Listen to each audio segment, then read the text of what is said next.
introduce someone who's become a remarkable friend and an ally in this community, a brave soul who is a parent at a school that's mission is all about equity and justice in the world. And she's an educator and a parent at that school, Tamar Paul.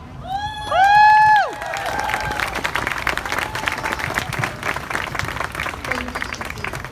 I'm going to read off my phone because I just developed a new fear, which is that my pages were going to fly away. So I'm going to read this.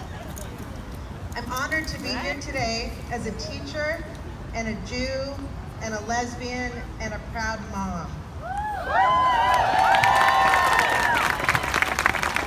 On behalf of my shy but fierce wife and myself, I want to share our family story with all of you and to tell our 7-year-old twins and my students and all trans, gender diverse, queer, and fabulous people here, you are loved and you will never be erased.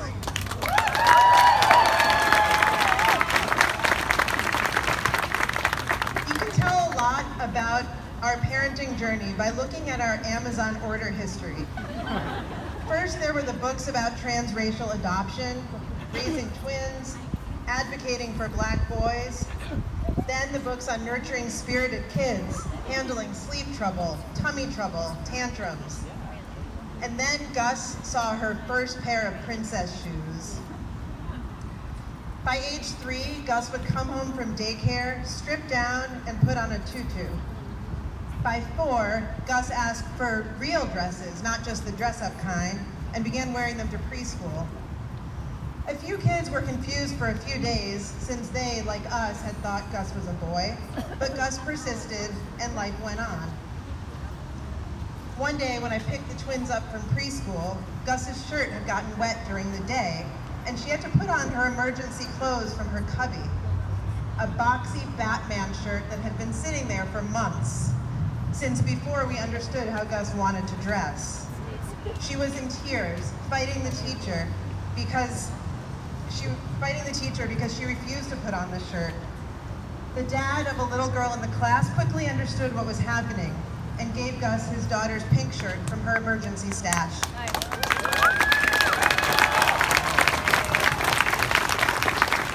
A few months later, Gus flinched when the same little girl, a good friend at this point, said with no malice, "Gus pretends to be a girl." Gus told us that night that she's not pretending. "I am a girl," she announced for the first time. Once she was old enough to understand pronouns, she asked us to use she, her. With each step she took, each lead we followed, her beautiful smile brightened, and she became palpably more confident, comfortable, and joyful. Any hesitation we may have felt, any worry about raising a trans girl, a Black trans girl, a kid who would become an adult statistically more likely to face violence than anyone else, any of that theoretical worry was soothed by her smile. This was not a choice, and it was not a problem to be solved, hers or ours. This was our kid, our daughter, our happy, beautiful girl, and our job was singular and clear. Love the heck out of her.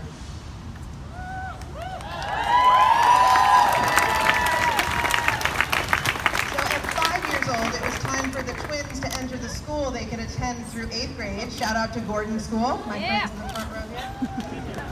And we enrolled Gus as a girl. The teachers and the administration rallied around us, adjusted bathroom procedures, educated themselves, preparing to embrace this transgender kindergartner and her twin brother, Milo. We were touched, but told them that once they got to know Gus, they would realize this was basically a non-issue. They would be better off preparing to support a child whose exuberance would make sitting still for circle time an impossibility. Because she taught us from day one to love her and follow her lead, by age 5, Gus had no conflict over her transgender identity. Her confidence radiated along with her glittery outfits. The mom of a preschool friend dubbed her twirly girl, and 5-year-old friends who met her as a girl saw nothing else, even when they played dress up and undies inevitably came off. Gus showed no signs of dysphoria. In fact, she exuded euphoria. During these early, relatively conflict-free years of social transition for Gus, her twin Milo would occasionally reveal more complexity in the supporting role. Before falling asleep one night, Milo cautiously let me know that one good friend kept calling Gus he, and that it made Milo feel really sad. "You really love Gussie, don't you?" I asked. And Milo's, "She's my sister," said it all. Being twins, they've always vied for airtime, lap space, and prized toys, so we didn't think much when shortly after Gus began to dress in what we call clothes from the girls' side of Target, Milo followed suit. Our little boy was adorable in his leggings, unicorn shirts, and skirts. As cisgender lesbians, we may even have felt some extra pride in our kiddos' disregard for gender norms. From time to time, we would check in with Milo. "Is anyone giving you a hard time about how you dress?" "Nope." 5, 6, 7-year-olds just want to have fun. No one seemed to care one bit. This summer, on the way home from camp one day, I asked Milo the usual question: "Is anyone bothering you about how you dress?" This was a new camp for us, and while I knew the staff was fully embracing of our family, believe me, I checked, I wasn't sure how the twins would be perceived by their peers. Milo smiled a cherubic smile and said, "They call me and Gussie sisters." When I inquired a bit more, Milo explained, "I like it. I'm a sister. I use she, her." Even though we should have been prepared for this moment, I'll admit we were thrown. Was Milo just being influenced by a dominant and confident twin sister? Was Milo jealous in some way or seeking our attention or approval? And where was our gender-bending little boy who rocked those glittery leggings like no one else?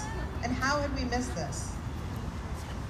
Then we remembered the wisdom of their preschool teacher who told us simply, Gus is the expert on Gus. And what Gus taught us so well, just love her, just follow her lead.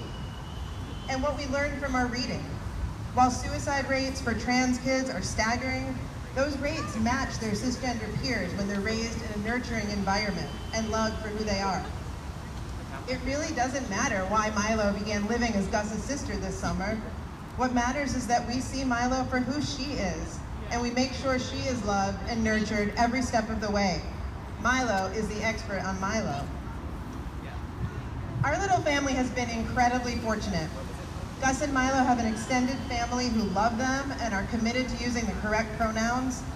They have a grandfather who takes on his conservative friends in debate. They have grandmothers who shop for dresses and sparkly shoes for their beloved grandkids. When I sent my dad a picture of the twins dressed up for Halloween, he replied that Gus was born to wear her pink wig and leotard, and Milo was a natural purple unicorn. Yeah! So as I stand here speaking at a rally for the first time in my life, I remember the legacy of my grandmother, who organized a march for the rights of people living in poverty in Detroit during World War II. The same grandmother who decades later and well into her 90s told her nursing home friends about my lesbian wedding and famously said, "If they don't like it, fuck them."